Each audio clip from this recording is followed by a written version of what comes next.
إن الحمد لله نحمده ونستعينه ونستغفره ونعوذ بالله من شرور أنفسنا ومن سيئات أعمالنا من يهده الله فلا مضل له ومن يضلل فلا هادي له أشهد أن لا إله إلا الله وأن محمدا عبده ورسوله أما بعد يا أيها الذين آمنوا اتقوا الله حق تقاته ولا تموتن إلا وأنتم مسلمون يا أيها الناس اتقوا ربكم الذي خلقكم من نفس واحدة وخلق منها زوجها وبث منهما رجالا كثيرا ونساء واتقوا الله الذي تساءلون به والأرحام إن الله كان عليكم رقيبا يا أيها الذين آمنوا اتقوا الله وقولوا قولا سديدا يصلح لكم أعمالكم ويغفر لكم ذنوبكم ومن يطع الله ورسوله فقد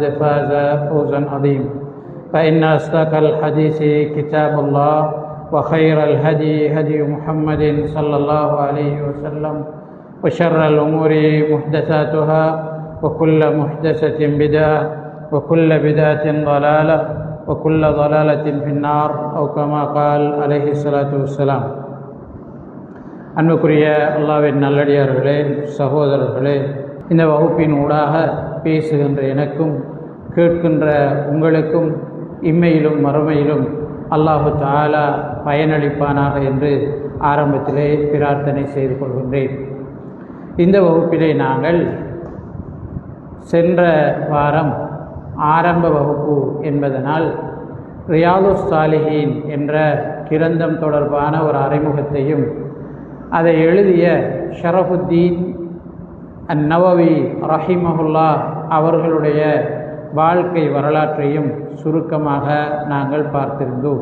இன்றைய இந்த வகுப்பிலே நாங்கள் ரியாதுஸ் சாலிஹீன் என்ற நூலுக்கு பலர் விரிவுரைகள் எழுதியிருந்தாலும் அல்லாமா ஷேக் முஹம்மத் பின் சாலிஹ் அல் உதைமீன் ரஹிமஹுல்லா அவர்கள் எழுதிய விரைவுரையைத்தான் இந்த வகுப்பிலே தொடர்ச்சியாக நாங்கள் படிக்க இருக்கின்றோம். எனவே அல்லாமா ஷேக் முஹம்மத் பின் சாலிஹ் அல் உதைமீன் ரஹிமஹுல்லா அவர்கள் தொடர்பான சுருக்கமான ஒரு அறிமுகத்தையும் இந்த கிதாபினுடைய முதலாவது தலைப்பில் சில ஹதீஸ்களையும் இன்றைய தினம் நாங்கள் படிக்க இருக்கின்றோம். அல்லாமா ஷேக் முஹம்மத் பின் சாலிஹ் அல் உதைமீன் ரஹிமஹுல்லா அவர்கள் மிகச்சிறந்த ஃபிக்ஹுக்கலை மேதைகளில் ஒருவர்.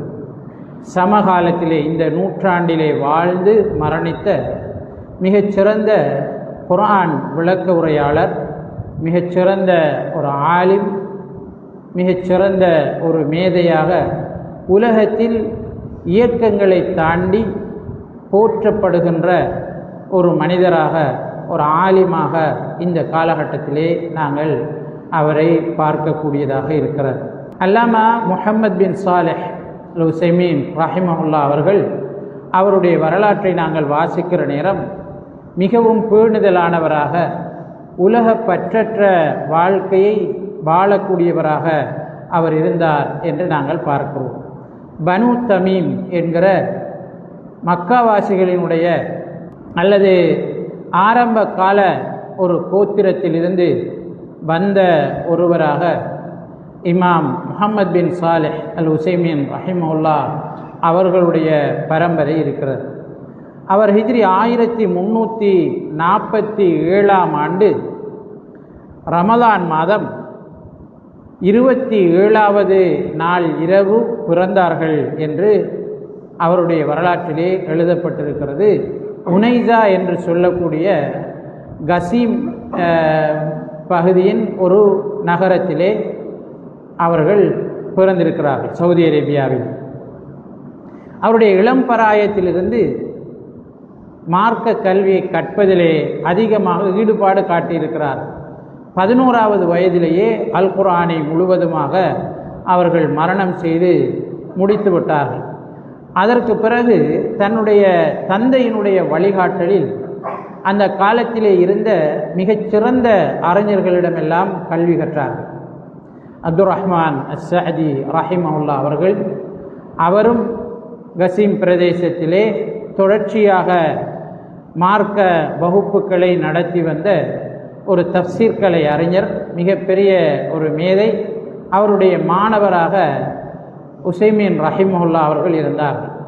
அது மாதிரி அந்த காலத்திலே இருந்த பின்பாஸ் ரஹிமஹுல்லா அவர்கள், முஹம்மது பின் அப்துல் அசீஸ் ரஹிமஹுல்லா அவர்கள், அது போன்று அமீன் ஷின்கீத்தி ரஹிமஹுல்லா அவர்கள், அப்துல் அசீஸ் பின் நாசிர் அர் ரஷீத், அந்த காலத்திலே வாழ்ந்த முஹத்திஸாக கருதப்படுகின்ற அப்துல் ரஹ்மான் அல் இஃப்ரீகி ரஹிமஹுமுல்லா போன்றவர்களிடம் கல்வி கற்று தேர்ச்சி கண்டார்கள். சவுதியிலே மிக முக்கியமான மார்க்க பணி செய்த அறிஞர்களில் ஒருவராக கருதப்படுகின்ற முஹம்மது பின் சாலிஹ் அல் உசைமீன் ரஹிமஹுல்லா அவர்கள் அதிகமான நூல்களை எழுதியிருக்கிறார். அதிகமான சொற்பொழிவுகள், அதிகமான வகுப்புகள் பதிவு செய்யப்பட்டு, மார்க்க தீர்ப்புகள் வழங்குகின்ற நிகழ்ச்சிகள் பதிவு செய்யப்பட்டு இன்றளவும் அவை இருப்பதை நாங்கள் பார்க்கிறோம். அவருடைய பேரிலே முஅஸ்ஸஸத்து ஷேக் முஹம்மத் பின் சாலிஹ் அல் உசைமீன் அல் ஹைரியா என்ற ஒரு நிறுவனம் இயங்குகின்றது. அந்த நிறுவனம் அவருடைய நூல்கள், அவருடைய வகுப்புகள், அவருடைய குத்துபாக்கள், அவருடைய கேள்வி பதில் நிகழ்ச்சிகளை எல்லாம் தொகுத்து நூல்களாக வழங்கி இருப்பதை நாங்கள் பார்க்கிறோம். குறிப்பாக முஹம்மது பின் சாலிஹ் அல் உசைமீன் ரஹிமஹுல்லா அவர்களுடைய சேவைகளை பாராட்டி முஸ்லீம்களுக்கு மத்தியிலே, இஸ்லாமிய உலகிலே மிக உயர்ந்த விருதாக கருதப்படுகின்ற மன்னர் ஃபைசல் விருது அவருக்கு வழங்கப்பட்டது. 1414ஆம் ஆண்டு முஹம்மது பின் சாலிஹ் உசைமீன் ரஹிமஹுல்லா அவர்களுடைய சேவைகளை பாராட்டி உலகத்தில், இஸ்லாமிய உலகிலே மிக உயர்ந்த விருதாக கருதப்படுகின்ற மன்னர் ஃபைசல் விருது அவருக்கு வழங்கப்பட்டது. அவருடைய அறிவு பணி, அவருடைய சமூக சேவைக்கு, அவருடைய மார்க்க பணிக்கு கிடைத்த மிகப்பெரிய ஒரு அங்கீகாரமாக நாங்கள் கொள்ள முடியும். இமாம் முஹம்மது பின் சாலிஹ் அல் உசைமீன் ரஹிமஹுல்லா அவர்களுடைய வரலாற்றிலே பின்பாஸ் ரஹிமஹுல்லா அவர்களுடைய மிகச்சிறந்த மாணவராக இருந்த அவரை ஜாமியா இஸ்லாமியா பல்கலைக்கழகம் மதீனாவிலே ஆரம்பிக்கப்பட்ட போது பின்பாஸ் ரஹிமஹுல்லா அவர்கள் உசைமீன் ரஹிமஹுல்லா அவர்களுக்கு அழைப்பு விடுத்தாராம். இந்த பல்கலைக்கழகத்திலே வந்து பாட போதனை நடத்துவதற்காக இணைந்து கொள்ளுமாறு அழைப்பு விடுத்தார். ஜாமியா அல் இஸ்லாமியா என்று சொல்லக்கூடிய இந்த பல்கலைக்கழகம் ஆரம்ப காலத்தில், அந்த காலத்தில் இருந்த மிக முக்கியமான அறிஞர்கள் எல்லாம் கற்பித்த ஒரு பல்கலைக்கழகம். எங்களுக்கு தெரியும், அல்பானி ரஹிமஹுல்லா அவர்கள் ஹதீஸ் கலையிலே இந்த நூற்றாண்டின் மிகச்சிறந்த ஒரு மேதை.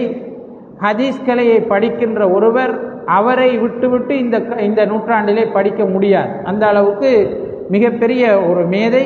அவர்களெல்லாம் ஆசிரியர்களாக இருந்த இடம்தான் மதீனா இஸ்லாமிய பல்கலைக்கழகம். இப்போ இந்த நேரத்தில் முஹம்மது பின் சாலிஹ் அல் உசைமீன் ரஹிமஹுல்லா அவர்களையும் அப்துல் அசீஸ் பின் பாஸ் ரஹிமஹுல்லா அவர்கள் பாட போதனை நடத்துவதற்காக அழைக்கிறார். அப்போ முஹம்மது பின் சாலிஹ் அல் உசைமீன் ரஹிமஹுல்லா அவங்க சொல்கிறாங்க, என்னை நம்பி ஒரு பள்ளிவாயில் இருக்கிறது. நான் ஒவ்வொரு நாளும் அந்த பள்ளிவாயிலே பாட போதனைகளில் ஈடுபடுகிறேன். பல நூற்றுக்கணக்கான மாணவர்கள் என்னிடம் கற்றுக்கொண்டிருக்கிறார்கள்.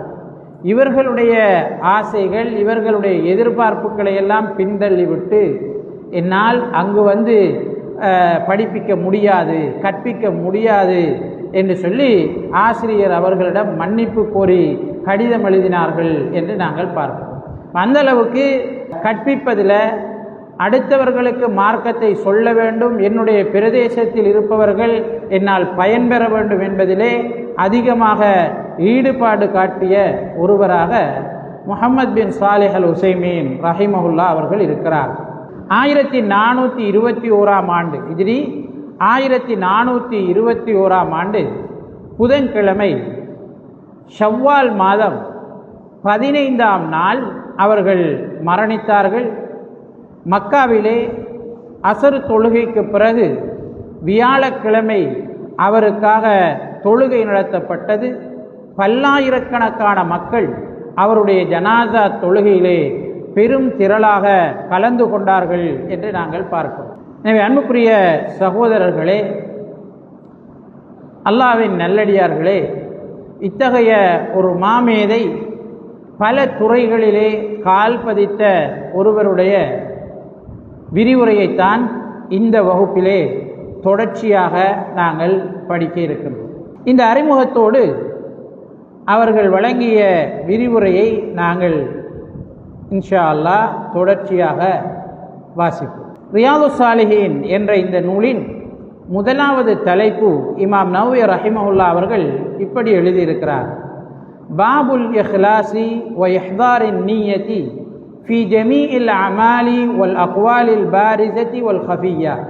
அனைத்து வகையான அமல்களிலும் அனைத்து வகையான சொற்களிலும் வெளிப்படையானது மறைமுகமான அனைத்து வகையான அமல்கள் சொற்கள் அனைத்திலும் அல்லாஹு தஆலாவுக்காக என்று மனதை தூய்மைப்படுத்திக் கொள்வது, நீயத்தை புதுப்பித்துக் கொள்வது என்கிற தலைப்பை இமாம் நவவி ரஹிமஹுல்லா அவர்கள் இடுகிறார். அந்த தலைப்புக்கு கீழே சில குர்ஆன் வசனங்களை பதிகிறார்கள்.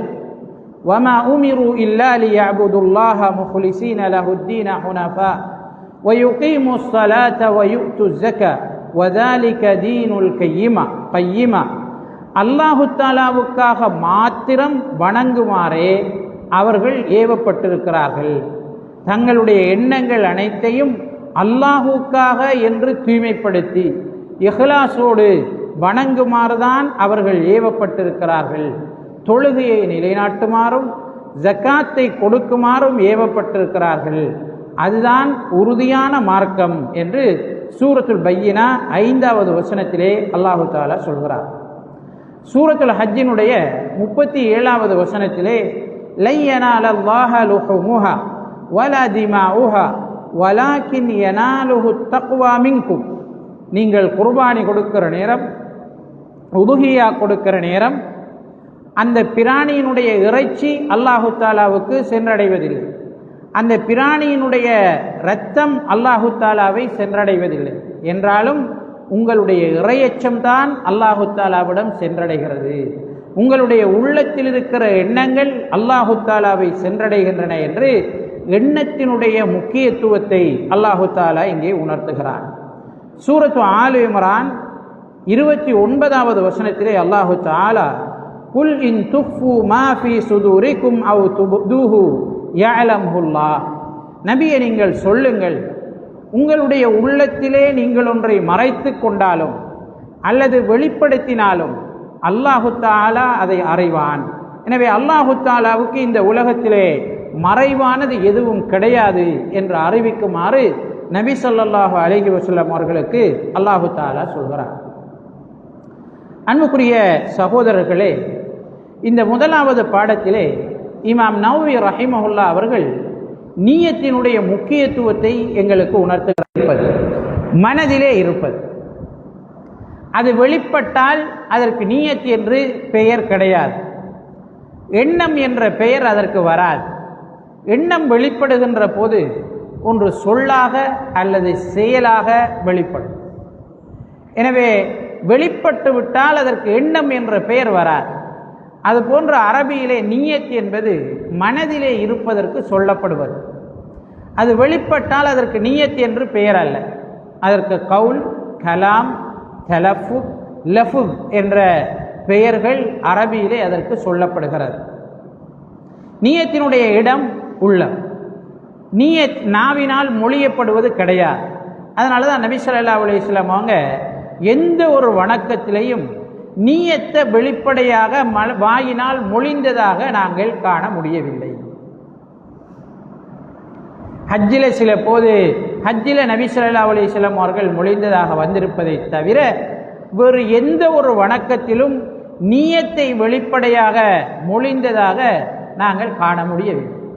ஹஜ்ஜில் நபி ஸல்லல்லாஹு அலைஹி வஸல்லம் அவங்க லப்பைக ஹஜ்ஜன் என்று சொன்னதும் நீயத்து கிடையாது, நீயத்தினுடைய வெளிப்பாடு என்று சில அறிஞர்கள் அதையும் விவரிப்பது உண்டு. நாங்கள் தொழுகைக்கு போய் நின்றா நான் அல்லாஹுக்காக தொழுகிறேன் என்று வாயினால் சொல்வது கிடையாது. நவைத்து அன் உசல்லிய அத்துஹ்ர அர்பஅ ரக்அத்தின் மஅமூமன் லில்லாஹி தஆலா என்று நீயத்தை அதுக்கு சொல்லி கொடுப்பாங்க. அப்படி ஒரு நீயத்து இஸ்லாத்தில் கிடையாது. அது மாதிரி நோன்பு கண்டு நீயத்து பள்ளியில் அரபால சொல்லி கொடுப்பாங்க. அப்படி ஒரு நீயத்தை நபி ஸல்லல்லாஹு அலைஹி வஸல்லம் அவர்கள் சொல்லிக் கொடுக்கவில்லை. அது போன்று அமல்களுக்கு நீயத்துக்கள் சொல்லிக் கொடுக்கப்படும். நீயத் என்பது சொல்லிக் கொடுப்பதல்ல, அது உள்ளத்தில் உதயமாவது, உள்ளத்தில் உருவாவது எண்ணங்கள், அதுதான் நீயத்துக்கள் என்பதை நாங்கள் புரிந்து கொள்ள கடமைப்பட்டிருக்கிறோம். நாங்கள் வுது செய்கிற நேரம் அல்லாஹ்வுக்காக வுது செய்கிறேன் என்று வாயால் சொல்லி கொண்டு செய்கிறது அல்ல, மனசால நினைச்சு கொண்டு செய்கிறது. அதான் என்ன நீயத். எனவே நீயத் ஒவ்வொரு அமலுக்கும் மிக மிக முக்கியமானது.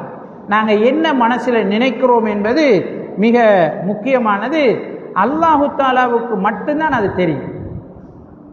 நாங்கள் தொழுகிறது அடுத்தாக்களுக்கு விளங்கு, நாங்கள் நோன்பு பிடிச்சிருக்கோம்ன்றது அடுத்தாக்களுக்கு நாங்கள் அவங்களுக்கு முன்னால் சாப்பிடாட்டி நாங்கள் சொன்னால் என்ன செய்யும் புரியும். அது மாதிரி மற்ற அமல்கள் அடுத்தவர்களுக்கு விளங்கு. ஆனால் நீயத்துங்கிறது அல்லாஹு தாலாவுக்கு மட்டும்தான் விளங்கு. அல்லாஹு தாலா தான் உள்ளங்களில் உள்ளவற்றை அறியக்கூடியவர், நம்மால் அறிய முடியாது. அதனால அல்லாஹு தாலா சொல்றான், குல் இன் துஃபு மா ஃபீ சுதூரிக்கும் அவ் துபதுஹு யஅலமுல்லாஹ். நபியை நீங்க சொல்லுங்க, நீங்க எதை மறைச்சாலும் எதை வெளிப்படுத்தினாலும் அல்லாஹு தாலா அதை அறிவான். அல்லாஹு தாலாவுக்கு அது தெரியும். இப்போ இந்த எண்ணம்ங்கிறது எப்படி இருக்கணும்? எந்த ஒரு அமலுக்கு முன்னாலேயும் இந்த எண்ணம் அல்லாஹுக்காக மாத்திரம் என்ற உணர்வோடு இருக்க வேண்டும். நான் இந்த அமலை அல்லாஹுக்காக மாத்திரம் செய்கிறேன் என்ற எண்ணம் எங்களுக்கு வர வேண்டும். உதாரணமாக நாங்கள் தொழுகைக்கு வந்து நிற்கிறோம், அந்த நேரம் அல்லாஹுக்காக இந்த தொழுகையை அல்லாஹு தாலா ஏவினான் என்பதற்காக செய்கிறேன் என்ற உணர்வோடு நாங்கள் செய்ய வேண்டும். அந்த வாயினால் மொழிகிறது கிடையாது. நாங்கள் வுது செய்ய போகிறோம், அல்லாஹுக்காக அல்லாஹு தாலா சொன்னதற்காக இந்த உதுவை செய்கிறேன் என்ற எண்ணத்தோடு நாங்கள் அதை செய்ய வேண்டும். இந்த எண்ணத்தை நாங்கள் புதுப்பிச்சு கொள்ளணும். அதான் இஹ்லாருன் நிய்யாண்டு இமாம் நவவி ரஹிமஹுல்லாஹ் அவர்கள் சொல்கிறார். இந்த எண்ணத்தை நாங்கள் அந்த அமல் செய்கிறதுக்கு முன்னால் மனசில் புதுப்பிச்சு கொள்ளணும், நினைச்சு கொள்ளணும். அப்போ அந்த அமலுக்குரிய காரணமாக அல்லது அந்த அமலுக்குரிய ஆரம்பமாக எண்ணம் எங்களுக்கு இருக்கு. ஏன் நாங்கள் அல்லாஹு தாலாவுக்காக என்று வைக்கணும்? அல்லாஹு தாலா சூரத்துல் பையினாவில் எங்களுக்கு அதைத்தான் ஏவி இருக்கிறான். வமா உமிரு இல்லா லியஅபுதுல்லாஹ முஹ்லிஸீன லஹுத்தீன். அல்லாஹுக்காக மாத்திரம் வணக்கத்தை செலுத்துமாறு தான் அவர்கள் ஏவப்பட்டிருக்கிறார்கள் என்று அல்லாஹு தாலா சொல்றார். அப்போ நாங்கள் எண்ணம் முக்கியமானது, அந்த எண்ணம் அல்லாஹு தாலாவுக்காக மாத்திரம் என்று இருக்க வேண்டும். எண்ணத்துக்காக நாங்கள் அந்த எண்ணத்தை வைக்க வேண்டும், அல்லாஹு தாலா எங்களுக்கு ஏவி இருக்கிறான் என்பதற்காக வைக்க வேண்டும். அல்லாஹு தாலா எங்களுக்கு அந்த எண்ணத்தை வைக்குமாறு ஏவி இருக்கிறான் என்பதற்காக வைக்க வேண்டும். வயுகீமுஸ் ஸலாத வயுது ஸகாத வதாலிக தீனுல் கய்யிமா. அவங்க தொழுகையை நிலைநாட்டுவாங்க, ஜக்காத்தை கொடுப்பாங்க, அதுதான் நிலையான மார்க்கம். அப்போ நாங்கள் எண்ணம் ஒரு வணக்கம், அல்லாஹுக்காக என்றது இன்னொரு வணக்கம், அல்லாஹு தாலா சொன்னதற்காக என்றது இன்னொரு வணக்கம். இப்போ இந்த எண்ணத்தில் 3 வணக்கங்கள் இருக்கிறது. இந்த நியத்தில் 3 விஷயங்கள் இருக்கிறது. ஒன்று என்ன? அந்த வணக்கத்தை நினைக்கிறது, நான் வுது செய்ய போகிறேன் அல்லது தொழ போகிறேன் என்று நினைக்கிறது. 2வது அல்லாஹுக்காக வுது செய்ய போகிறேன், அல்லாஹுக்காக தொழப்போகிறேன்னு நினைக்கிறது. 3வது அல்லாஹு தாலா சொன்னான் என்பதற்காக செய்ய போகிறேன், அல்லாஹு தாலா சொன்னான் என்பதற்காக இதை நிறைவேற்றப் போகிறேன், நபி அவர்கள் சொன்னார்கள் என்பதற்காக இதை நிறைவேற்றப் போகிறேன் என்று இந்த 3ம் எண்ணத்தில் நீயத்திலே வர வேண்டும். அமலுக்கு முன்னாலேயும் முழுமையாக எங்களுடைய நீயத்தை வைக்க வேண்டுமாக இருந்தால் இந்த 3 விஷயங்களும் வர வேண்டும். நாங்கள் என்ன அமலை செய்ய போகிறோம்னு நினைக்க வேண்டும், இஹ்லாருன் நிய்யா. 2வது யாருக்காக இந்த அமலை செய்ய போகிறேன் என்று நினைக்க வேண்டும். 3வது எதற்காக இதை செய்ய போகிறேன், அடுத்தவங்க பார்த்துட்டு இருக்கிறாங்கிறதுக்காக செய்ய போகிறேனா, அல்லது அடுத்தவங்க ஏவினாங்க என்னதுக்காக செய்ய போகிறேனா, நான் இது செய்யாட்டி அடுத்தவங்க தப்பா நினைப்பாங்கங்கிறதுக்காக செய்ய போறேனா, இல்லை அல்லாஹ் சொன்னதற்காக, ரசூல் ஏவியதற்காக, அல்லாஹு தாலா காட்டி தந்த அடிப்படையில், ரசூல் ஸல்லல்லாஹு அலைஹி வஸல்லம் அவர்கள் காட்டி தந்த அடிப்படையில் இதை செய்ய போறேனா என்று 3 விஷயங்களையும் நாங்கள் ஒவ்வொரு அமலுக்கு முன்னரும் நினைக்க வேண்டும். தொலை போகிறதுக்கு முன்னால் நான் லுஹரை தொழப்போகிறேன், லுஹர் 4 ரக்காத் தொழப்போகிறேன், அல்லாஹுக்காக தொழப்போகிறேன், அல்லாஹுவும் அவனுடைய தூதரும் சொன்னதற்காக தொழப்போகிறேன். இந்த 3 விஷயங்களும் ஒவ்வொரு அமலுக்கு முன்னால் எங்களுக்கு வருகிற நேரம் அது முழுமையான நீயத்தாக இருக்கும். அல்லாஹு தஆலா அல் குர்ஆனில் அகீமிஸ் ஸலாத்த, தொழுகையை நிலைநாட்டுவாயாக என்று சொல்கிறான். அப்போ நாங்கள் என்னத்துக்காக தொழ போகிறோம் நினைக்கும், அல்லாஹு தஆலா என்னை நிலைநாட்ட சொல்லி இருக்கிறான். ஃபைதத்மஅனன்தும் ஃபஅகீமுஸ் ஸலாத்த, நீங்கள் அமைதி அடைந்து விட்டால் தொழுகையை நிலைநாட்டுங்கள். அப்போ தொழ போகிற நேரம் நாங்கள் நினைக்கணும், அல்லாஹு தஆலா எனக்கு ஏவி இருக்கிறான், தொழுகையை நிலைநாட்டுமாறு என்னை பணித்து இருக்கிறான், அதனால் நான் தொழுகிறேன். வஆத்து ஸக்கா, ஜக்காத்தை கொடுக்குமாறு அல்லாஹு தஆலா எனக்கு ஏவி இருக்கிறான், அதனால் நான் ஜக்காத்தை கொடுக்கிறேன் என்கிற இந்த 3 விஷயங்களும் ஒவ்வொரு எண்ணத்திலும் ஒவ்வொரு நீயத்திலும் எங்களுக்கு வர வேண்டிய, ஞாபகப்படுத்தி கொள்ள வேண்டிய தேவை இருக்கிறது. இந்த நீயத்தை பொறுத்தவரையில் ஏற்கனவே நாங்கள் சொன்ன மாதிரி அது உள்ளத்தில் தான் இருக்க வேண்டுமே தவிர வெளிப்படையாக அது வரக்கூடாது. வெளிப்படையாக வாயினால் அது என்ன செய்யக்கூடாது, மொழியக்கூடாது. வாயினால் நாங்கள் நீயத்தை மொழிவது பித்அத்தாக, நபி ஸல்லல்லாஹு அலைஹி வஸல்லம் அவர்களுடைய சுன்னாவுக்கு முரணானதாக இருக்கிறது. வெளிப்படையாக மக்கள் என்ன செய்யறது, நாங்கள் ஒரு ஆளை பார்த்து நல்லவர் கெட்டவர் என்று தீர்மானிப்பது வெளிப்படையான அமல்களை வச்சு. இந்த உலகத்தில் ஒரு ஆளை வெளிப்படையான அமல்களை வச்சு தான் எடை போடுவாங்க. ஆனால் அல்லாஹு தஆலா எடை போடுறது என்னத்தை வச்சு, அவனுடைய உள்ளத்தில் என்ன இருக்கின்றதை வச்சு. மனிதர்கள் நாங்கள் எடை போடுறது வெளிப்படையான அமல்களை வச்சு, ஆனால் அல்லாஹு தஆலா எடை போடுறது உள்ளத்தில் என்ன இருக்கின்றதை வச்சு. சில போது நாங்கள் ஒரு ஆளை நல்ல தொழுகையாளின்னு நினைப்போம், ஆனால் அல்லாஹு தஆலாட்ட அவர் 0வா இருப்பார். நாங்கள் சில போது ஒரு ஆளை அல்லாஹுக்காக இவர் அதிகமாக தர்மம் செய்யக்கூடியவர் என்று நினைப்போம், ஆனால் அவர் அல்லாஹு தஆலா கிட்ட பாவங்களை பெறக்கூடிய ஒருவராக இருப்பார். அந்த நன்மைகள் எதுவும் அவருக்கு கிடைக்காமல் போகும், அந்த அமல் அவருக்கு பாத்திலாகி இருக்கு. இவர் நிறைய ஹஜ்ஜி செஞ்சிருக்காருன்னு ஒரு ஆளை பார்த்து சொல்லுவாங்க, ஆனால் அல்லாஹு தஆலா கிட்ட அவர் எந்த ஹஜ்ஜும் செய்யாத ஒரு ஆளாக, தீமை செய்கிற ஒரு ஆளாக கூட இருப்பார்.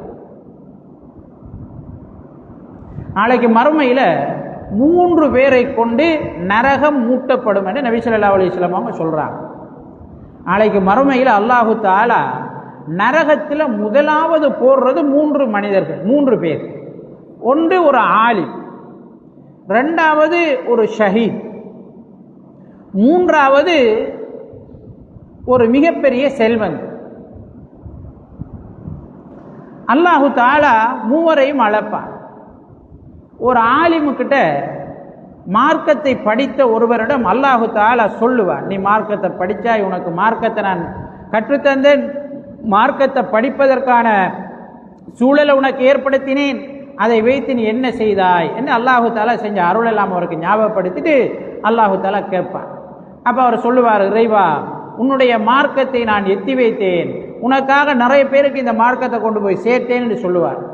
அப்போ அல்லாஹ் சொல்லுவானா, கதப்த, பொய் சொன்னாய், நீ இந்த மார்க்கத்தை உன்னுடைய புகழுக்காகத்தான் எத்தி வைத்தாய், நீ சிறப்பானவன் என்று சொல்லப்பட வேண்டும் என்பதற்காக எத்தி வைத்தாய், அடுத்தவர்கள் உன்னை கௌரவிக்க வேண்டும் என்பதற்காக எத்தி வைத்தாய், அந்த கௌரவம் உனக்கு கிடைத்து விட்டது, இங்கு உனக்கு எதுவும் கிடையாது என்று அல்லாஹு தஆலா அவரை நரகத்தில் போடுவான்.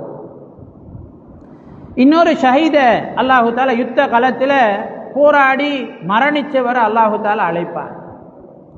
அவர்கிட்ட உனக்கு வீரத்தை தந்தேன், உனக்கு இப்படி எல்லாம் செய்தேன் என்று அல்லாஹு தஆலா அவனுடைய அருளை ஞாபகப்படுத்துவார். அவர் அதை ஏற்றுக்கொள்வார். இறைவா ஆம் எனக்கு தந்தாய் என்று ஏற்றுக்கொள்வார். நீ என்ன செய்தாய், இதை வைத்து என்ன செய்தாய் என்று அல்லாஹு தஆலா கேட்பார். அப்போ அவர் சொல்லுவார், இறைவா உனக்காக நான் போராடினேன், உன்னுடைய கலிமா உயர வேண்டும் என்பதற்காக நான் போராடி யுத்த காலத்திலே உயிர் நீத்தேன் என்று சொல்லுவார்.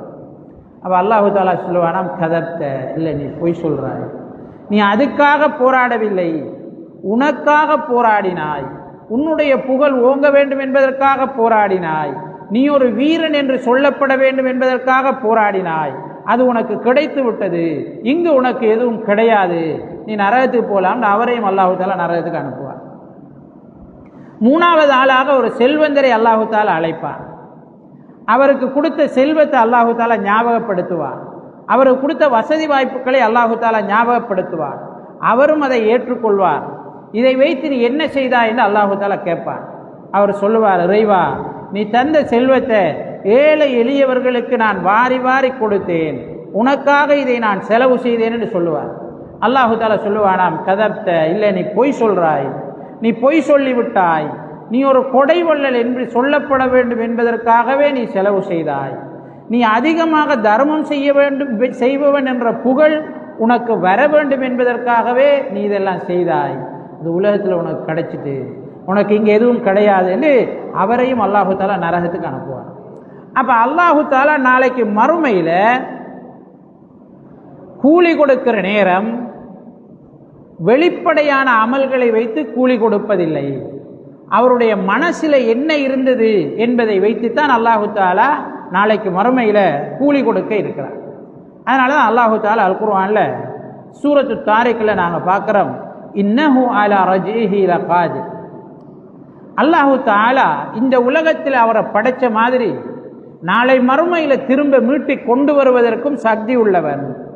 யௌம துபுல ஸராயிர், அந்த நாளில் ரகசியங்கள் எல்லாம் வெளிப்படுத்தப்படும். அல்லாஹ் சொல்றான், மனிதன் மறைத்து வைத்திருந்த ரகசியங்கள் எல்லாம் வெளிப்படுத்தப்படும். அடுத்தவர்களுக்கு தெரியக்கூடாது என்று அவன் நினைத்து செய்த காரியங்கள் எல்லாம் வெளிப்படுத்தப்படும். ஃபமா லஹு மின் குவத்தின் வலா நாசிர். இப்படி செய்யப்படுகிற போது அதை தடுப்பதற்கு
சூரத்துல் ஆதியாத்தில் 9-10வது வசனத்தில் அல்லாஹு தஆலா அஃபலா யஅலமு இதா புஅசிர மா ஃபில் குபூர்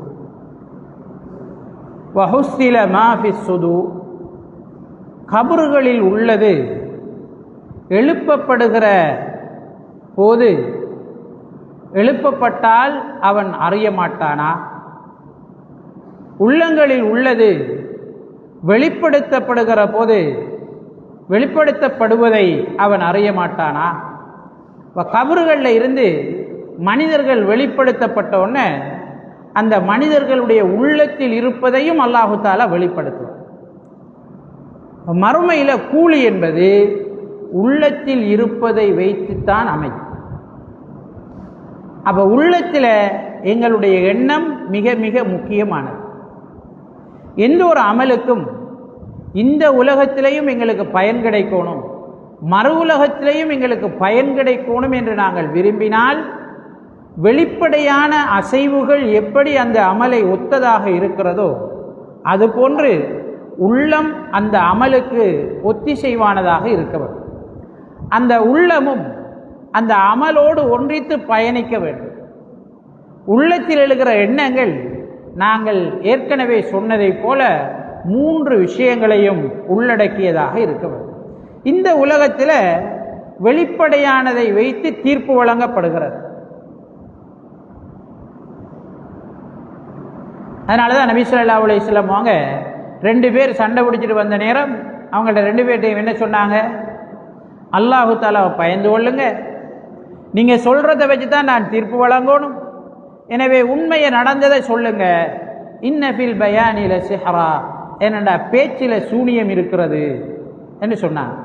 அப்போ சில போது இந்த உலகத்தில் நிரபராதி குற்றவாளியாக மாறுவார், குற்றவாளி நிரபராதியாக மாறுவார், கெட்டவன் நல்லவனாக போற்றப்படுவார், நல்லவன் கெட்டவனாக விமர்சிக்கப்படுவார். அது இந்த உலகத்தில் சகஜம். அது ஏண்டா அது வெளிப்படையான விஷயங்களை வைத்து அந்த சூழ்நிலை எப்படி அமைகிறது என்பதை பொறுத்து அவருக்கான சர்டிஃபிகேட், அவருக்கான உறுதிப்படுத்தல், அவருக்கான புகழோ இகழ்ச்சியோ இந்த உலகத்தில் கிடைக்கிறது. மறு உலகத்தில் உள்ளத்தில் என்ன இருந்ததோ அதை வைத்துத்தான் அல்லாஹு தஆலா என்ன செய்வான்? தீர்ப்பு வழங்குவான். உள்ளத்தில் இருப்பது அனைத்தும் மறுமையில் வெளிப்படுத்தப்படும். அதை தடுப்பதற்கு யார்கிட்ட அல்லாஹு தஆலா வெளிப்படுத்துகிறானோ அவனாலும் முடியாது, மற்றவர்களாலும் அதை தடுக்க முடியாது என்பதை அல்லாஹு தஆலா தாரிக் என்ற அத்தியாயத்திலே நமக்கு சொல்லி காட்டுகிறார். இந்த உலகத்தில் நம்ம செய்யக்கூடிய அமல்கள் எங்களுடைய உள்ளத்தில் இருப்பவற்றோடு ஒன்றித்து போகுமாக இருந்தால் அதற்கான பயன் இந்த உலகத்திலும் மறு உலகத்திலும் எங்களுக்கு கிடைக்கும். ஒன்றித்து போகலை என்று சொன்னால் சில நேரம் இந்த உலகத்திலும் அது எங்களுக்கு கைசேதமாக மாறும், மறு உலகத்திலே கண்டிப்பாக கைசேதமாக மாறும். ஏன்னா உள்ளார்ந்த அடிப்படையிலே மனதொன்றி ஒருவர் செயற்படுகின்ற போதுதான் அவரை அடுத்தவர்கள் மதிப்பதும் நிரந்தரமானதாக இருக்கு. வெறுமனே முகஸ்துதிக்காக ஒருவர் செயற்படுவாராக இருந்தால் குறிப்பிட்ட கொஞ்ச காலத்தில் மக்கள் அவரை வெறுத்துருவாங்க. மக்கள் அவரை நம்பி இருந்ததுக்கு, அவரை புகழ்ந்ததுக்கு மாறாக அதிகமாக அவரை இகழக்கூடிய தன்மை உருவாகும். சில போது சிலர் நடிப்பு கூட இருந்தால் இதிலிருந்து என்ன செஞ்சிருவாங்க? தப்பிடுவாங்க.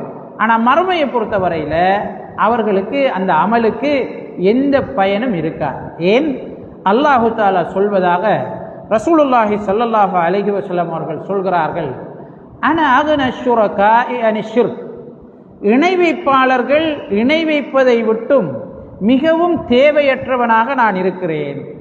மன் அமில அமலன் அஷ்ரக மஇ ஃபீஹி கைரி தரக்துஹு வ ஷிர்கஹு, யார் ஒரு அமலை செய்து அந்த அமலிலே நான் அல்லாத இன்னும் ஒருவனுக்கும் பங்கு கொடுக்கிறானோ, அல்லாஹ்வுக்காக அவன் அமல் செய்கிறான் ஆனால் இன்னொரு ஆளுக்காகவும் அவன் பங்கு கொடுக்கிறான், அப்படி என்றால் அவனுடைய அமலையும் அவனையும் நான் விட்டு விடுகிறேன், அதில் எந்த தேவையும் எனக்கு கிடையாது என்று அல்லாஹு தஆலா சொல்வதாக ரசூலுல்லாஹி ஸல்லல்லாஹு அலைஹி வஸல்லம் அவர்கள் சொல்கிறார். அன்புக்குரிய சகோதரர்களே, இஹ்லாஸை நான் அதிகமாக உருவாக்கி கொள்ள வேண்டும் என்று ஒருவர் முயற்சிக்கிற நேரம் ஷைத்தான் அவரை அமலிலிருந்து தூரமாக்குவதற்கு முயற்சி செய்வார். ஒருவரை அமலிலிருந்து தூரமாக்குவதற்கு ஷைத்தான் பல முறைகளிலே முயற்சி செய்வார். முதலாவது, அவர் அமல் செய்வதற்கு விரும்பினால் அந்த விருப்பத்தை தடுப்பதற்கு முயற்சி செய்வான்.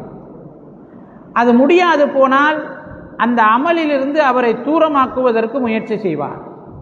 அதுவும் முடியாது போனால் அந்த அமலுக்கு கூலி கிடைக்காமல் ஆக்க முயற்சி செய்வான். ஷைத்தான் எங்களை அமல் செய்யாமல் ஆக்குவதற்கு பல வழிகளை மேற்கொள்வான். அவன் சின்ன எதிரி கிடையாது. அதனாலதான் அல்லாஹு தஆலா சொல்றான், ஷைத்தான் என்பவன் உங்களுக்கு பகிரங்கமான விரோதி, ஃபத்தஹிதுஹு அதுவா, அவனை நீங்கள் விரோதியாகவே எடுத்துக்கொள்ளுங்கள் என்று சொல்றான். அல்லாஹு தஆலாவே சொல்லிட்டான் அவன் மிகப்பெரிய விரோதி என்று. எனவே அமல்களிலிருந்து எங்களை தூரமாக்குவதற்கு அல்லது அமல்களுடைய கூலியை எங்களுக்கு இல்லாமல் செய்வதற்காக முயற்சி செய்வான். இப்போ ஒரு ஆள் அமல் செய்ய போற நேரம் அவருடைய உள்ளத்தில் என்ன செய்வான்? அவன் போடுவான், இன்னார் பார்த்து கொண்டிருக்காரு, நாம இந்த தொழுகையை இவருக்காக தொழுதம் என்று சொன்னால் எங்களுக்கு நன்மை கிடைக்காது, நாம தொழுகிற நேரம் இவருக்காக என்ற எண்ணம் எங்களோட உள்ளத்தில் வந்துடும், அல்லது அடுத்த ஆளுக்காக கொடுக்குறோம் என்ற எண்ணம் நாங்கள் சதக்கா கொடுக்குற நேரம் என்ற உள்ளத்தில் வந்துடும், அதனால கொடுக்கக்கூடாது என்ற எண்ணத்தை என்ன செய்வான்? ஷைத்தான் போடுவான்.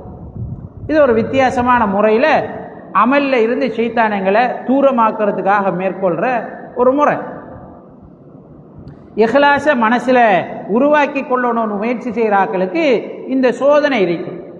அவங்க தர்மம் கொடுக்க போகிற நேரம் யாராவது பார்த்துட்டா, இன்னார் பார்த்துட்டாரு, நம்ம கொடுத்தா அவருக்காக கொடுத்தன்னு நினைப்பாரு, அல்லது அவருக்காக கொடுக்கணும் என்ற உள்ளத்தில் வந்துடும், எனவே நம்ம கொடுக்கக்கூடாது, தர்மம் கொடுக்க வேண்டிய கட்டாயம் செய்ய வேண்டிய நேரத்தில் அதை விட்டு ஷைத்தான் தூரமாக்கிடுவான். அப்படி ஒரு எண்ணத்தை போட்டு, அப்படி ஒரு எண்ணம் எங்களோட உள்ளத்தில் வந்துச்சுமாக இருந்தால் நாங்கள் அதை வளர்க்கக்கூடாது. அதை நாங்கள் வளர்க்கக்கூடாது. நாங்கள் அஊது பில்லாஹி மினஷ் ஷைத்தானிர் ரஜீம் என்று சொல்லிட்டு அந்த அமலை செய்யணும். செஞ்சாத்தானா இன்னைக்கு ஷைத்தான் உடைவானே தவிர செய்யாமல் விட்டான் என்றால் ஷைத்தானுக்கு இன்னொரு கொம்பு முளைக்கும். இன்னும் இவரை நம்ம தூரமாக்கலாம் என்று சொல்லி அந்த வேயில எங்களை தூரமாக்குறதுக்கு ட்ரை பண்ணுவோம். அப்படி ஒரு எண்ணம் எங்களோட உள்ளத்தில் வருமாக இருந்தால், எண்ணம் வராமல் போகாது, வரும். ஒரு அமலை செய்கிற நேரம் மனிதர்கள் எல்லோருக்கும் இது வரும், வராமல் விடாது.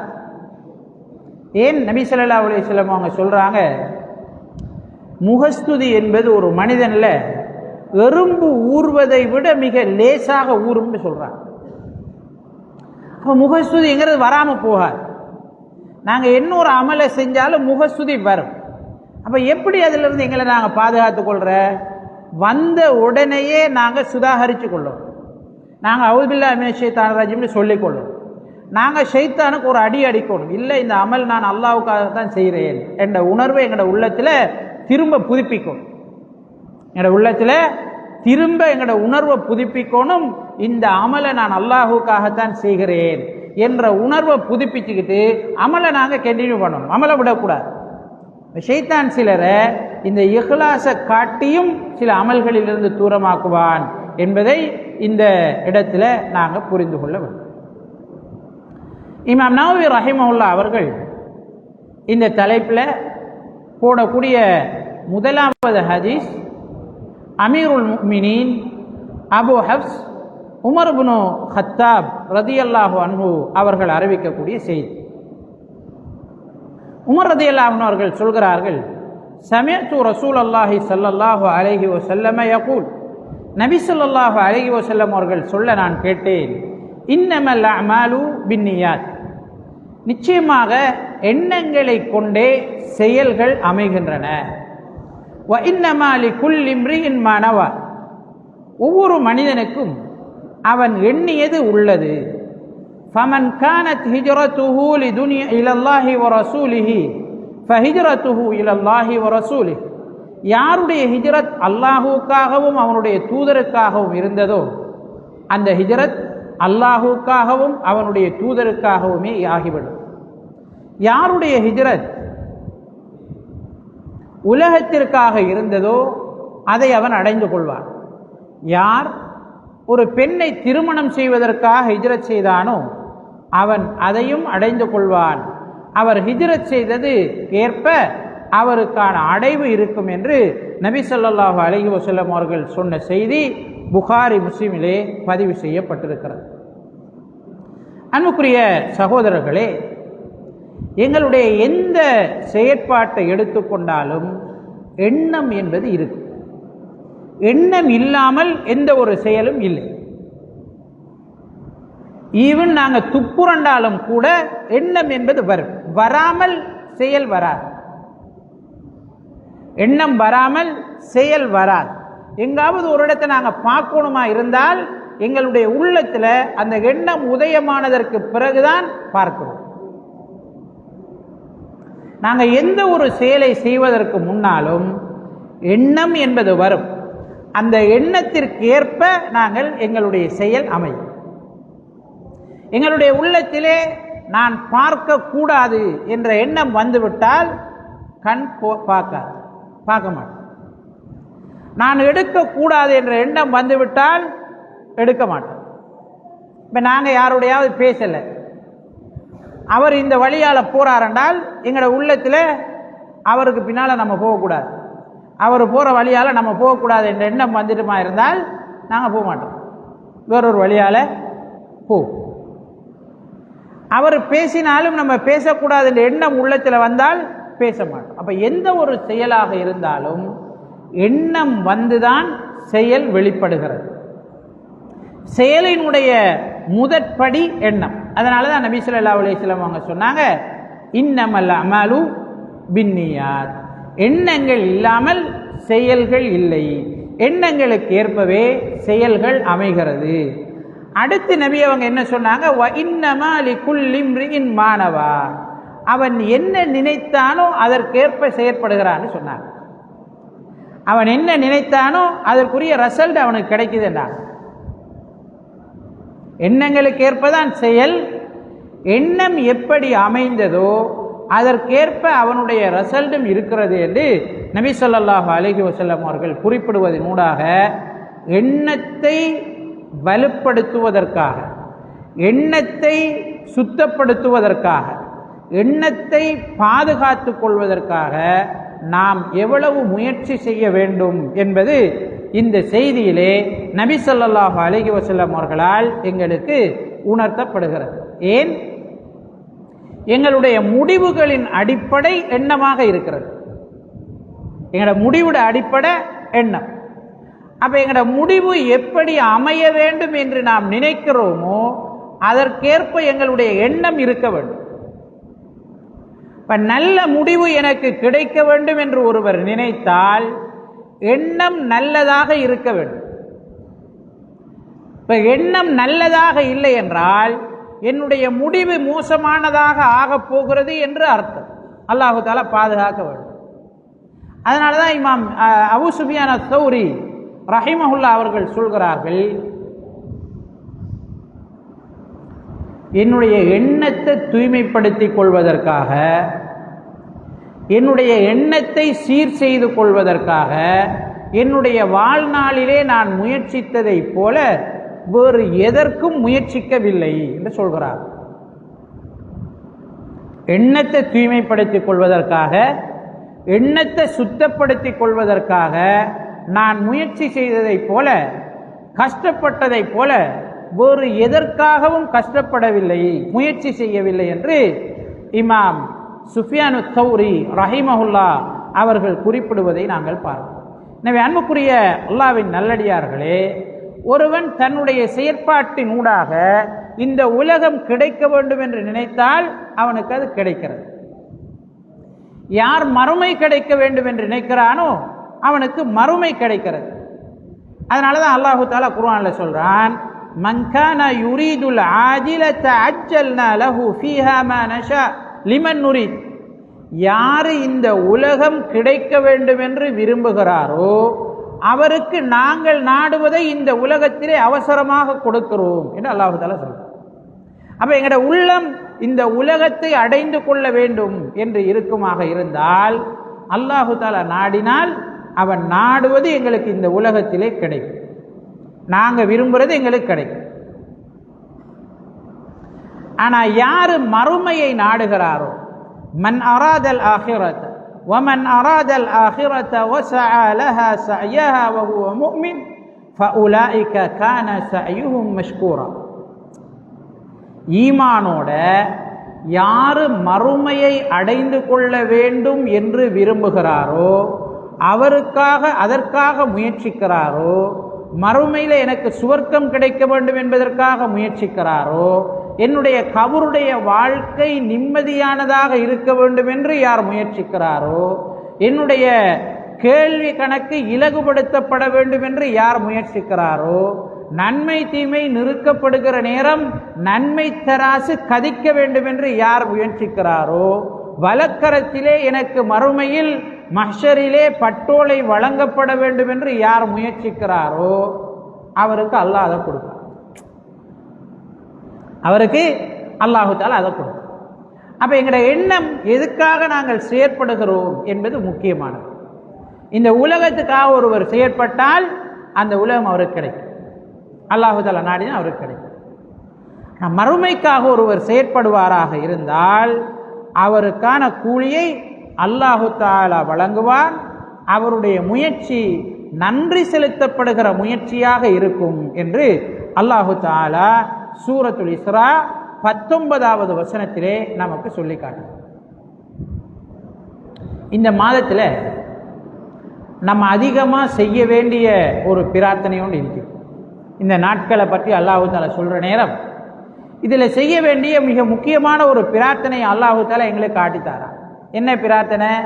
ரப்பனா ஆத்தினா ஃபித் துன்யா ஹஸனா வ ஃபில் ஆখিরাতি ஹஸனா. இறைவா, இந்த உலகத்திலும் எனக்கு நலவை தருவாயாக, மறு உலகத்திலும் எனக்கு நலவை தருவாயாக என்று ரெண்டையும் கேட்குமாறு ஒருவன் சொல்கிறான், அல்லாஹு தஆலா சொல்கிறான். அப்போ ஒரு மனிதனை பொறுத்தவரையில் அவன் ரெண்டுக்காகவும் முயற்சி செய்யும். உலகமும் எனக்கு கிடைக்க வேண்டும், மறுமையும் கிடைக்க வேண்டும். எனவே எண்ணம் என்பது இங்கே எங்களுக்கு மிக மிக முக்கியமானது என்பதை நபி ஸல்லல்லாஹு அலைஹி வஸல்லம் அவர்கள் நமக்கு உணர்த்துகிறார். எண்ணம் என்கிறது உள்ளத்தில் இருக்கக்கூடிய அமல். இமாம்கள் சொல்லுவாங்க, இந்த ஹதீஸும் ஆயிஷா ரலியல்லாஹு அன்ஹா அவர்கள் அறிவிக்கக்கூடிய மன் அமில அமலன் லைஸா அலைஹி அம்ருனா ஃபஹுவ ரத் என்கிற இந்த ஹதீஸும் சேருமாக இருந்தால் முழு அமல்களையும் ஒன்று சேர்த்து விடுகிறது சொல்லுவாங்க. என்னண்டா, நாங்கள் மேலுக்கு படித்த ஹதீஸு உள்ளார்ந்த செயற்பாடுகளை அமல்களை எங்களுக்கு சொல்கிறது, உள்ளத்தினுடைய செயற்பாட்டை சொல்லுது. ஆயிஷா ரலியல்லாஹு அன்ஹா அவர்கள் அறிவிக்கக்கூடிய செய்தி வெளிப்படையான அமல்களை பற்றி பேசுகிறது. அதனால அமல்கள் விஷயத்தில் இந்த ரெண்டு ஹதீஸும் அடிப்படையானவை என்று அறிஞர்கள் குறிப்பிடுவதை பார்க்கிறோம். அன்புக்குரிய சகோதரர்களே, அல்லாஹ்வின் நல்லடியார்களே, இந்த ஹதீஸை நடைமுறைப்படுத்துறதுக்கு ஒரு உதாரணத்தை நபி ஸல்லல்லாஹு அலைஹி வஸல்லம் அவங்க சொல்றாங்க. இன்னமல் அமாலு பின்னியாத் வ இன்னமா லிகுல்லி இம்ரியின் மானவா என்று சொல்லிட்டு இது எப்படி அமையும் என்று அடுத்த பந்தியில் அல்லது அடுத்த வார்த்தையில் எங்களுக்கு ஒரு உதாரணத்தை நபி அவங்க சொல்றாங்க. என்ன உதாரணம்? யாருடைய ஹிஜ்ரத் அல்லாஹுக்காக அவனுடைய தூதருக்காக செய்யப்பட்டதோ அது அவருக்காக அமையும். அல்லாஹுக்காகவும் அல்லாஹ்வுடைய தூதருக்காகவும் செய்ததாக அமையும். துனியாவுக்காக யார் ஹிஜ்ரத் செய்தாரோ அதை அவர் அடைந்து கொள்வார். யார் ஒரு பெண்ணுக்காக ஹிஜ்ரத் செய்தாரோ அதுவும் அவருக்காக, அந்த பெண்ணுக்காக அவர் ஹிஜ்ரத் செய்ததாக அமையும் அப்படின்னு நபி ஸல்லல்லாஹு அலைஹி வஸல்லம் அவர்கள் நடைமுறை ரீதியான ஒரு உதாரணத்தை நமக்கு இந்த ஹதீஸிலே அடுத்ததாக தெளிவுபடுத்துகிறார். ஹிஜ்ரத் என்று சொன்னா என்ன? ஒரு மனிதன் குஃப்ரியத்தான சூழலில் இருந்து இஸ்லாமிய சூழலை நோக்கி நகர்வு. ரசூல் ஸல்லல்லாஹு அலைஹி வஸல்லம் அவர்களும் சஹாபாக்களும் மக்காவில் இருந்து மதீனாவை நோக்கி போனார்கள். மக்காவில் இஸ்லாத்தை நடைமுறைப்படுத்துவதற்கான சாத்தியப்பாடுகள் இல்லை, நிம்மதியாக இங்கே வாழ முடியாது, இங்கே இஸ்லாத்தை நடைமுறைப்படுத்துவதற்கு இயலாது என்று அவங்க கண்டதனால நபி ஸல்லல்லாஹு அலைஹி வஸல்லம் அவர்களும் சஹாபாக்கள் ஆரம்பத்தில் ஹபஷாவுக்கு அனுப்பினாங்க. பிறகு மதீனாவுக்கு நபி அவர்கள் சஹாபாக்கள் எல்லோரும் சென்றார்கள் என்று நாங்கள் பார்க்கிறோம். அப்போ மனிதன் ஒரு மனிதன் என்னால் இங்கே இருந்தால் இஸ்லாத்தை பின்பற்ற முடியாது, நான் வழிகட்டு போவேன் என்று பயந்து இஸ்லாமிய சூழல் ஒன்றுக்கு நகர்வது ஹிஜ்ரத் என்று அழைக்கப்படுகிறது. ஹிஜ்ரத்தில் மனிதர்கள் பல்வேறு வகையில் அமைகிறார். சிலர் அல்லாஹுக்காக, அவனுடைய தூதருக்காக, மார்க்கத்தை பின்பற்ற வேண்டும் என்பதற்காக தான் இருக்கிற சூழலில் இருந்து இன்னும் ஒரு நல்ல சூழலுக்கு நகர்கிறார். இது அல்லாஹுக்காக அவர்கள் செய்யக்கூடிய ஹிஜ்ரத்தாக இருக்கிறது. சிலரை பொறுத்தவரையில் உலக ஆசையில் பணத்தை அதிகமாக பெற்றுக்கொள்ள வேண்டும் என்பதற்காக இஸ்லாமிய சூழலை விட்டுட்டு இஸ்லாத்தை நல்ல முறையிலே பின்பற்றுவதற்கான வாய்ப்பு இருக்கக்கூடிய இடங்களை விட்டுவிட்டு இஸ்லாத்தை பின்பற்ற முடியாத, தன்னால் பாவங்களிலிருந்து தன்னை பாதுகாத்து கொள்ள முடியாத பகுதிகளுக்கு போகிறாங்க. இவங்க என்னதுக்காக போகிறாங்க? சொத்துக்காக போகிறாங்க, பணத்துக்காக போகிறாங்க. இப்படியும் சிலருடைய ஹிஜ்ரத் அமைகிறது. சிலர் பெண்களை திருமணம் செய்து கொள்வதற்காக ஹிஜ்ரத் செய்கிறார். அல்லாஹு தஆலா பாதுகாக்க வேண்டும். இப்போ நீங்கள் இந்த இடத்துல இருந்தால் உங்களுக்கு திருமணம் முடிச்சு தரமாட்டோம், நீங்கள் இங்கே வந்தால் தான் உங்களுக்கு திருமணம் முடிச்சு தருவோம் என்று பெண் தரப்பார் ஏதாவது நிபந்தனை இட்டால் அவங்க அந்த இடத்தை விட்டுட்டு என்ன செய்கிறாங்க? இன்னொரு இடத்துக்கு நகர்றாங்க. அப்போ இதுவும் ஹிஜ்ரத்தாக என்ன செய்யப்படுகிறது, சொல்லப்படுகிறது. நபி ஸல்லல்லாஹு அலைஹி வஸல்லம் அவங்க இந்த 3 விஷயத்தையும் எங்களுக்கு சொல்கிறார்கள். யார் யார் எதற்காக ஹிஜ்ரத் செய்தார்களோ அதற்குரிய கூலியை, பிரதிபலனை அவர்கள் அடைந்து கொள்வார்கள் என்று நபி ஸல்லல்லாஹு அலைஹி வஸல்லம் அவர்கள் இங்கே நமக்கு சொல்கிறார். பொதுவாக ஹிஜ்ரத் என்பது 3 வகை. ஒன்று, ஒரு இடத்தில் இருந்து இன்னொரு இடத்துக்கு போறதையும் ஹிஜ்ரத் என்று சொல்லுவோம். ஹிஜ்ரத் என்றால் அரபு மொழியில வெறுத்து ஒதுங்கிறது. ஹஜர என்றால் வெறுத்து ஒதுங்கினான், வெறுத்து விட்டுட்டு அதை அந்த இடத்துல இருந்து இன்னொரு இடத்துக்கு போனான், அல்லது இன்னொரு ஆளை வெறுத்து ஒதுங்கி போனான், அல்லது ஒரு அமலை வெறுத்து ஒதுங்கி போனான். இது 3க்கும் ஹிஜ்ரத் என்று சொல்லலாம். ஒருவர் ஒரு இடத்துல இருந்து அதை விட்டுட்டு வெறுத்து ஒதுங்கி இன்னொரு இடத்துக்கு போறது, இதுவும் ஹிஜ்ரத் தான். ஒரு வேலையை, ஒரு கெட்ட அமலை வெறுத்து இதை நான் செய்யக்கூடாது என்று சொல்லி முடிவெடுத்து அதிலிருந்து தூரமாகிறது, இதுவும் ஹிஜ்ரத், ஹிஜ்ரத்துல் அமல் என்று சொல்லுவாங்க. இன்னொரு ஹிஜ்ரத் இருக்குது, தீமைகள் செய்யக்கூடியவர்களை வெறுத்து அவர்களை விட்டு ஒதுங்கி ஒருவர் போறதும் ஹிஜ்ரா என்று அழைக்கப்படுகிறது. ஒரு இடத்திலிருந்து இன்னொரு இடத்துக்கு ஹிஜ்ரத் போறதை பொறுத்த வரையில, ஒரு இடத்திலிருந்து இன்னொரு பிரதேசத்திற்கு ஒருவர் ஹிஜ்ரத் போறதை பொறுத்த வரையில, குஃப்ரியத்தான சூழல்ல இருந்து இஸ்லாமிய சூழலுக்கு ஒருவர் நகர்வாராக இருந்தால் அது விரும்பத்தக்க, வேண்டப்பட்ட ஹிஜ்ரத்தாக இருக்கும். ஏன்? ஒருவர் வழிகேடுகள் நிறைந்த சூழலில் இருப்பாராக இருந்தால் அவரை அந்த வழிகேட்டிலிருந்து அவர் பாதுகாத்து கொள்வது கடினம். ஏன்? மனிதன் சூழ்நிலை கைது.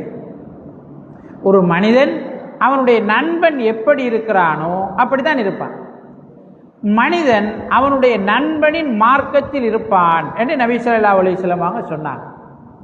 அரேபியர்கள் சொல்வார்கள், ஒரு மனிதனை பற்றி நீ அறிந்து கொள்ள வேண்டுமாக இருந்தால் சல் அன் கரீனிஹி வலா தஸ்அல் அன்ஹு, அவனுடைய நண்பன் யாருன்னு விசாரி, அவனை பற்றி கேட்க தேவையில்லை, அவனுடைய நண்பனின் மார்க்கத்தில் தான் அவன் இருப்பான் என்று சொல்லுவாங்க. நபி ஸல்லல்லாஹு அலைஹி வஸல்லம் அவர்களும் அதை நமக்கு சொல்கிறார். அப்போ ஒரு இடத்துல மோசமான சூழல் இருக்குது, என்னால் இங்கிருந்த இஸ்லாத்தை பின்பற்றி நடக்க முடியலை, என்னால் நேரத்துக்கு தொழ முடியலை, என்னால் இஸ்லாத்தினுடைய கடமைகளை நிறைவேற்ற முடியலை என்றால் அந்த இடத்தை விட்டு இன்னொரு இடத்துக்கு ஒருவர் நல்ல சூழல் இருக்கிற ஒரு இடத்துக்கு போவாராக இருந்தால் அது விரும்பத்தக்க, வேண்டத்தக்க ஒரு ஹிஜ்ரத்தாக இருக்கிறது. பனு இஸ்ரேலோட காலத்தில் எங்களுக்கு தெரியும் ஒரு சம்பவம்.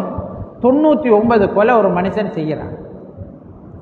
அவன் ஒரு கற்றறிந்த ஒரு ஆள்கிட்ட போய், நான் இப்படி 99 கொலையை செஞ்சிட்டேன், எனக்கு அல்லாஹ் கிட்ட தௌபா இருக்குதா, என்னால் திருந்தி நல்லவனாக வாழ முடியுமான்னு கேட்குறார்.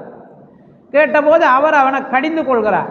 99 கொலையை செஞ்சுட்டு கேட்கறதுக்கு உனக்கு வெக்கம் இல்லையா, உனக்கெல்லாம் தௌபா இருக்குதான்னு அவர் அவனை கடிந்து கொண்டோடனே கோபப்பட்டு அவரையும் அவன் கொலை செஞ்சிடறான். அப்போ 100 கொலையாகுது. 100 கொலை செஞ்சுட்டு அவனோட மனசு உடலை உறுத்துது, மனசு நம்ம திருந்தி வாழும். நம்ம இப்படியே இருக்கக்கூடாது, கெட்டவனாகவே நம்ம மரணிச்சிடக்கூடாது அப்படின்னு அவன் மனசு உறுத்துது. அவன் இன்னொரு மார்க்க விளக்கம் உள்ள ஒருவரை சந்திக்கிறான். அப்போ அவர் சொல்கிறார், உனக்கு தௌபா இருக்கிறது, அல்லாஹ் உன்னை மன்னிப்பான். எவ்வளவு பாவம் செய்தாலும் திருந்தி வாழுவதற்கு ஒருவர் முயற்சிப்பாராக இருந்தால், முடிவெடுப்பாராக இருந்தால் அல்லாஹ் அவருக்கு மன்னிப்பளிப்பான். ஆனால் நீ இருக்கிற இடம் உனக்கு பொருத்தமில்லை. நீ இந்த இடத்துல தொடர்ந்து இருப்பாயாக இருந்தால் தொடர்ந்து நீ பாவம் தான் செய்வாய், தொடர்ந்து நீ குற்றம் தான் செய்வாய், தொடர்ந்து இந்த பாவத்தில் நீ இருப்பாய். இந்த இடத்தை விட்டு நீ மாறும், இந்த இடத்துல இருந்து இன்னொரு இடத்துக்கு நீ இந்த இடத்துக்கு போவாயாக இருந்தால் திருந்தி வாழலாம் என்று அவனுக்கு ஆலோசனை சொல்கிறார். அவன் அதை ஏற்றுக்கொண்டு ஹிஜ்ரத் செய்கிறான். ஹிஜ்ரத் செய்கிற நேரம் இடையிலே அவன் மரணிக்கிறான். கடைசியிலே அவன் சுவர்க்கம் நுழைந்தான் என்று ஹதீஸில் நாங்கள் பார்க்கிறோம். அப்போ ஒரு மனிதன் ஒரு பிரதேசத்தில் இடத்துல இருந்தால் என்னால் என்னை திருத்தி கொள்ள முடியாது, இஸ்லாமிய கடமைகளை என்னால் சரிவர செய்ய முடியாது, நான் வழிகட்டு போவேன் என்று உணர்கிற போது அந்த இடத்திலிருந்து இன்னொரு இடத்துக்கு அவன் போறது விரும்பத்தக்க வேண்டத்தக்க ஒரு ஹிஜ்ரத்தாக இருக்கு. ஆனால் இஸ்லாமிய சூழல்ல இருந்து இஸ்லாமிய சூழல் அல்லாத பாவம் நிறைந்த பாவங்கள் இருக்கக்கூடிய ஒரு சூழலுக்கு யாராவது போவதற்கு நிர்பந்திக்கப்பட்டால்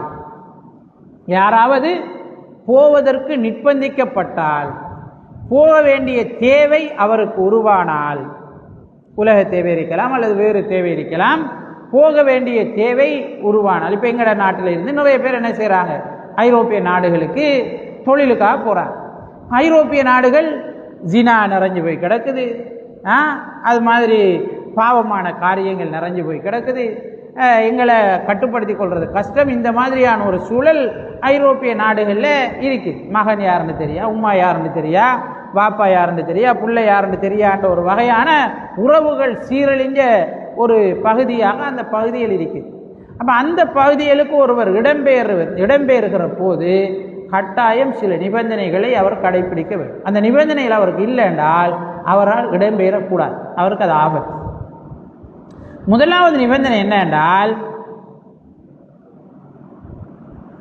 இஸ்லாத்தின் பேரில் சொல்லப்படக்கூடிய சந்தேகங்களில் இருந்து தன்னை பாதுகாத்து கொள்ளக்கூடிய அளவுக்கு அவருக்கு இஸ்லாமிய அறிவு இருக்கும். ஏன், இஸ்லாத்துக்கு எதிரான போராட்டம் ரெண்டு விஷயங்களால் நடக்கும். ஒன்று, இஸ்லாத்தில் சந்தேகத்தை உருவாக்குறது, இதுதான் இந்த சிந்தனை ரீதியான யுத்தம் என்று சொல்றது. இஸ்லாத்தினுடைய எதிரிகள் அல்லது இஸ்லாத்தை அழிக்க வேண்டும் என்று நினைப்பவர்கள் ஆயுதங்களால் சாதித்ததை விட சந்தேகங்களை கிளப்புவதனால் சாதித்தது அதிகம். சந்தேகங்களை உருவாக்கி விடுவார். சந்தேகம் என்றது ஒரு பொல்லாத நோய். அல்லாஹ்வுலையும் ஷைத்தான் சந்தேகத்தை உண்டாக்குவார், குர்ஆன்ல சந்தேகத்தை ஷைத்தான் உண்டாக்குவார், ஹதீஸில் சந்தேகம் என்ன செய்யப்படும், உண்டாக்கப்படும், சஹாபாக்கள் விஷயத்தில் சந்தேகம் உண்டாக்கப்படும், நபி அவர்களுடைய மனைவியர்கள் விஷயத்தில் சந்தேகம் உண்டாக்கப்படும், நபி அவர்களுடைய குடும்ப விஷயத்தில் சந்தேகம் உண்டாக்கப்படும். இப்படி சந்தேகம் பல வழிகளில் உருவாக்கப்படும். ஒவ்வொருவரும் அவரவருடைய நோக்கத்தை அடைந்து கொள்வதற்காக இதை செய்வார்கள். அப்ப முஸ்லீம் அல்லாத ஒரு நாட்டுக்கு ஒருவர் போற நேரம் இஸ்லாத்தில் ஏற்படுத்தப்படக்கூடிய சந்தேகங்கள்ல இருந்து என்னை நான் பாதுகாத்து கொள்ள முடியும் என்ற அளவுக்கு இஸ்லாம் பற்றிய அறிவு அவருக்கு இருக்க வேண்டும். அப்படி இல்லாட்டி அவரை பாதுகாத்துக் கொள்றதே அவருக்கு கஷ்டம். அப்ப எப்படி அவரோட குடும்பத்தை அவர் பாதுகாத்துக்கிற, எப்படி அவரோட பிள்ளைகளை அவர் பாதுகாக்க முடியாது. எனவே ஒருவர் முஸ்லீமாக வாழுவது மிக மிக முக்கியமானது. ஏன், அல்லாஹு தஆலா சொல்றான், முஸ்லீம்களாகவே அன்றி நீங்கள் மரணிக்காதீர்கள் என்று அல்லாஹு தஆலா சொல்றான். எனவே முஸ்லீமாக என்னால் வாழ முடியாது அங்கே போனான்னு சொன்னால் அதை நாங்கள் என்ன செய்வோம், விடும். உலகம் நிரந்தரமானது கிடையாது. நம்ம எப்போ மௌத்தாவோம்னு தெரியாது. நாம் எவ்வளவு கட்டிட்டு வந்திருக்கிறோம்னு தெரியாது. எப்போ எங்களோட ஆயுள் முடியும் என்று எங்களுக்கு தெரியாது. நாங்கள் போய் அங்கே போய் எவ்வளோ காலம் இருக்க போகிறோம்னு தெரியாது. என்ன நிலையில் மௌத்தாவோம்னு தெரியாது. எனவே இத்தகைய ஒரு நிலை எங்களுக்கு இல்லை என்றால், இந்த சேஃப் ஜோன் எங்களுக்கு இல்லை என்றால், நாங்கள் அவைகளை விடுத்து வேறு இஸ்லாம் அனுமதித்த வழிகளில் எங்களோட தேவையை நிவர்த்தி செய்து கொள்வதற்கு நாங்கள் முயற்சிக்க வேண்டும். இரண்டாவது நிபந்தனை என்னென்றால், மனோ இச்சைகளிலிருந்து எங்களை பாதுகாத்து கொள்ளக்கூடிய அளவுக்கு மார்க்கப்பற்று எங்களுக்கு இருக்கும். நாங்கள் வழிகேடுகள் நிறைந்த, மனோ இச்சைகள் நிறைந்த ஷைத்தானியத்தான ஒரு சூழலுக்கு செல்லுகிறோம் என்றால், அந்த சூழலிலிருந்து என்னை பாதுகாத்து கொள்ளக்கூடிய அளவுக்கு பல என்னுடைய மார்க்க பற்று இல்லை என்று சொன்னால், நான் அந்த இடத்திற்கு செல்வதை தவிர்த்து கொள்ள வேண்டும். அதுதான் எனக்கும் என்னுடைய குடும்பத்திற்குமான பாதுகாப்பாக இருக்கும். ஏன்னா முஸ்லீம் அல்லாத நாடுகளை பொறுத்தவரையில், பொதுவாக வளர்ச்சியடைந்த நாடுகள் என்று சொல்லப்படுற நாடுகளை பொறுத்தவரையில் நிறைய கவர்ச்சிகள் இருக்கு, நிறைய பாவங்கள் மலிந்திருக்கு. இதிலிருந்தெல்லாம் எங்களை பாதுகாத்து கொள்றால் பலமான மார்க்க பற்றுறுதி எங்களுக்கு வேணும். லேசான பற்று இருந்தால் மனோ இச்சைகளில் ஒரு மனிதன் அடித்து செல்லப்பட்டு விடுவான். அந்த மாதிரியான நிலை எனக்கு இல்லை, எனக்கிட்ட உறுதியான மார்க்க பற்று இருக்கிறது என்ற நிலை இருந்தால் அவர் போகலாம். மூன்றாவதாக, அப்படி ஒரு பயணம் போகிறதுக்கான தேவை அவருக்கு இருக்கும். அப்படி ஒரு பயணம் போகிறதுக்கான தேவை அவருக்கு இருக்க வேண்டும். அந்த தேவை ஒவ்வொருவருடைய நிலையை பொறுத்து என்ன செய்யப்படும், அது கணிக்கப்படும். தேவை இருந்தால் அது அந்த தேவையினுடைய தன்மையை பொறுத்து அதை அவர் நிவர்த்தி செய்து கொள்ளலாம். தாவா செய்வதற்காக ஒருவர் ஒரு பிரதேசத்திலிருந்து இன்னொரு பிரதேசத்துக்கு சாதாரணமாக போகலாம், தாராளமாக போகலாம். அதற்கு நபி ஸல்லல்லாஹு அலைஹி வஸல்லம் அவருடைய வழிகாட்டல் இருக்கிறது. ரெண்டாவது, நாங்கள் சொன்ன ஹிஜ்ரத் ஒரு அமல், அல்லாஹு தஆலா இதை தடுத்திருக்கிறான் என்பதற்காக அந்த அமலை விட்டும் நாங்கள் ஒதுங்கி இருப்பது, அது கட்டாயம் நாங்கள் செய்ய வேண்டிய ஒரு ஹிஜ்ரத்தாக இருக்கிறது. தீய காரியங்கள், அடுத்தவருடைய உரிமையில் அடைஞ்சிடுறது, அடுத்தவருடைய பொருட்களை உரிமை இல்லாமல் நாங்கள் பயன்படுத்தி கொள்வது, பொய் சொல்வது, இந்த மாதிரி இஸ்லாம் தடை செய்த விஷயங்களை விட்டும் நாங்கள் தூரமாகி இருப்பது இரண்டாவது ஹிஜ்ரத்தாக இருக்கிறது. மூன்றாவது ஹிஜ்ரத்தை பொறுத்தவரையில் தீமைகள் செய்யக்கூடியவர்களை விட்டும் நாங்கள் ஒதுங்கி ஓரமாக இருப்பது, தீமைகள் செய்யக்கூடியவர்களை விட்டும் நாங்கள் தவிர்ந்து வாழ்வது, இது மூன்றாவது ஹிஜ்ரத்தாக இருக்கிறது. தீமைகள் என்று சொல்லும்போது பெரும்பாவம் செய்யக்கூடியவர்கள், இணை வைக்கக்கூடியவர்கள், இவர்களில் இருந்து எங்களை நாங்கள் பாதுகாத்து கொள்வதற்காக அவர்களோடு நெருக்கமான உறவுகளை ஏற்படுத்தி கொள்ளாமல் இருப்பது மிக மிக முக்கியமானது.